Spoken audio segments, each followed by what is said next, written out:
महा स्मशान काशी, जहां 1000 लाश रोज रखी मिलेगी, सैकड़ों चिताएं एक साथ जलती है, भगवान भूत भावन कैलाशपति की नगरी जो महा स्मशान कहा जाता है, आप जाकर के देख लीजिए। मणिकर्णिका घाट में ऐसे लाशें रखी जैसे फूल मालाएं, और वहां चिता जलती ही रहती है। और उन्हीं घाटों पे कभी ऐसा नहीं हुआ कि भय लगे।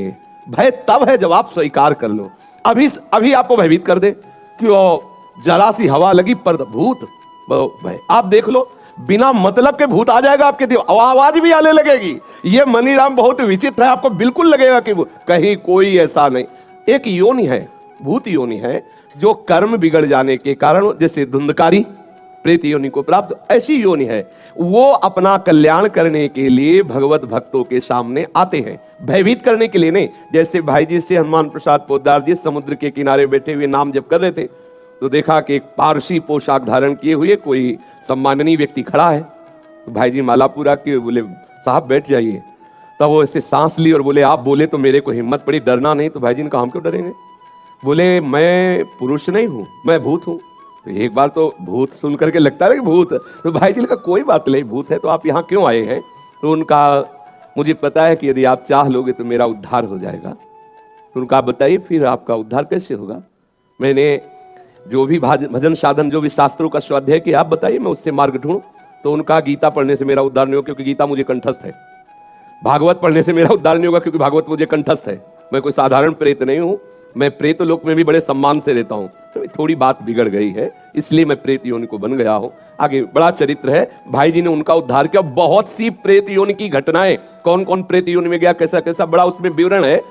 तो ये एक प्रेत योनि है जो उनके कर्म बिगड़ जाते हैं। जैसे नंदगांव में गुफा में एक संत भगवान भजन करते थे, तो पीछे से आवाज आई, बाबा थोड़ी जूठन दे दे। तो मुड़ के देखा, कोई दिखाई नहीं दिया, एक कुत्ता दिखाई दिया। फिर आवाज आई, बाबा सुना ना है, थोड़ा जूठन दे दो। फिर मुड़े, बोले कौन हो? तो बोले ये जो कुत्ता दिखाई दे रहा, मैं कुत्ता नहीं हूं, मैं प्रेत हूं। और तुम प्रेत हो, कैसे आए? बोले मैं नंदगांव में नंदालय में ठाकुर सेवा करता था, ठाकुर जी के लिए अमनिया भोग आया, बिना भोग लगाए उसका प्रयोग कर लिया, उस अपराध के कारण मैं प्रेत बना हूं। मैं तुम्हारे पीछे कुत्ता का रूप धारण करके इसीलिए आ रहा हूं कि यदि तुम थोड़ी रोटी खा के जूठन दे दो तो मेरा अपराध खत्म हो जाए और मैं मुक्त हो जाऊं। बाबा ने कहा तुरंत लो, तो संत जन कृपा लो। तो ऐसा होता है, कोई ना कोई कर्म बिगड़ जाने से ऐसी स्थिति आती। पर यह विश्वास रखना, हम अपने जीवन के अनुभव की बात कहते हैं, ऐसे टच नहीं कर सकता कोई। त्रिभुवन में चाहे जितना बड़ा ब्रह्म राक्षस वेताल कोई भी हो, कोई स्पर्श नहीं कर सकता। यदि आप नाम जापक हैं, चाहे वो राधा नाम, कृष्ण नाम, कोई नाम जप कर रहे हो, नाम जापक को स्पर्श नहीं कर सकता। ऐसे कई घटनाओं में हमको दिखाई दिए हैं, ऐसा देखा है। वो निर्भय होकर, कोई भय नहीं लगा, ऐसा देखा। जैसे एक बार 3 बजे हम शौच के लिए कमंडल उठाया, तो जंगल में जाना होता था, कोई शौचालय की ऐसा, वो तो अभी कुछ वर्षों से शौचालय का ऐसी व्यवस्थाएं बनी, नहीं तो ग्रामीण आदि देशों में कहीं शौचालय पूरे नगर में नहीं होती थी, वो तो अभी व्यवस्थाएं हुई। तो कमंडल लेकर शौच के लिए निकले, तो देखा कि गांव के बाहर एक नववधू लोटा लिए शौच के लिए जा रहे। तो हम खड़े हो गए कि ये जिस दिशा को जाओ उससे विपरीत दिशा में हम, वो खड़ी हो गई। फिर विचार किया कि हमें लगता है ये यहीं शौच में बैठना चाहती, तो हमने रफ्तार बढ़ाई। जब रफ्तार बढ़ाई तो देखा कुछ दूर आगे जा रहे, तो लगा कि ये तो पीछे खड़ी थी, आगे। हमारा ये था कि हम कभी डरने वाली स्थिति में अपने को नहीं खड़ा करते हैं। हमारे मन में आया नहीं नहीं, ये मेरा भ्रम है, वो हमसे आगे निकल गई होगी।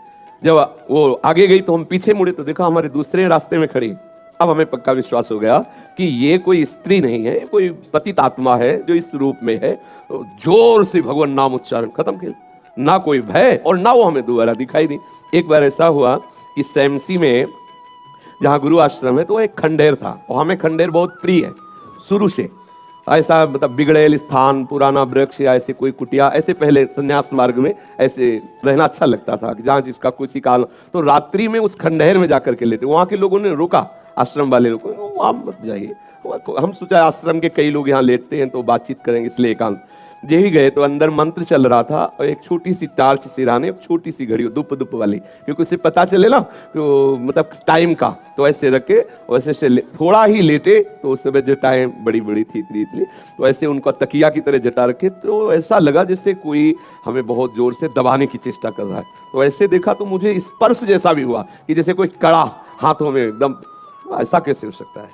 जब हम मंत्र जप रहे हैं तो कोई ऐसा कैसे हो सकता है कि कोई अशुभ आत्मा के छुए? तो टार्च लिया, बाहर निकले, कोई नहीं। मुझे लगा कि मेरी मानसिक बिगड़ेल बुद्धि हमको भयभीत करना चाहती है। नहीं नहीं, मैं नहीं मान। एक मन ने कहा यहां से हटके, वहां से हमको जिद्दी स्वभाव था, नहीं देखूं कैसा क्या, फिर वही जाके सोए। थोड़ी ही देर में फिर स्पष्ट अनुभव हुआ कि ऐसे, तब हम बैठ गए तत्काल मंत्र जपते हुए। फिर हम कहा अब यहाँ ठीक नहीं है, क्योंकि बार बार विक्षेप डालेगा। मंदिर में गए, उन लोगों से कहा, बोले अब जानते कि वहां है, आप क्यों गए ऐसा। तो हमने जीवन में देखा है कि अगर कहीं ऐसी प्रेत आत्मा भी हो, वो आपको परेशान नहीं कर सकती। आपको जैसे गोकर्ण के सामने धुंधकारी प्रकट हुआ, कभी वो अग्नि बनता, कभी वो ये बनता, कभी भेड़ बनता, कभी सिंह, समझ गए अधोगति को प्राप्त। लेकिन कोई ऐसा नहीं कि उनका अनिष्ट करे और रो के कह रहा था कि मेरा उद्धार कर दो, मेरा कल्याण कर दो। तो ये प्रेत आत्माएं भगवत धामवासी, भगवान नाम जापक वैष्णवों के प्रति अपना कल्याण करने के लिए आती है। किसी को भी कभी घबराना नहीं चाहिए। यदि कभी ऐसी परिस्थिति हो तो उच्च स्वर से नाम कीर्तन करने लगना, विश्वास करना, तुम्हें छू नहीं सकता कोई। ये हम इसलिए सत्ता नहीं मानते। जैसे कभी कोई प्रश्न करता है तो कह देते मेरे भगवान ही भूत रूप में आए। ये एक स्थिति है, एक भावना की स्थिति जो सत्य भावना है। वासुदेवास्वरमिति, तो सब प्रभु ही है और सच्ची बात सब प्रभु ही है। लेकिन ये जो अगर हम उस स्थिति को नहीं पहुंचे तो पक्का समझ लो कि अगर प्रेत योनि का कोई भी जीव तुम्हारे सामने आता है और तुम भगवान नाम जप कर रहे हो तो तुम्हें कभी परास्त नहीं कर सकता।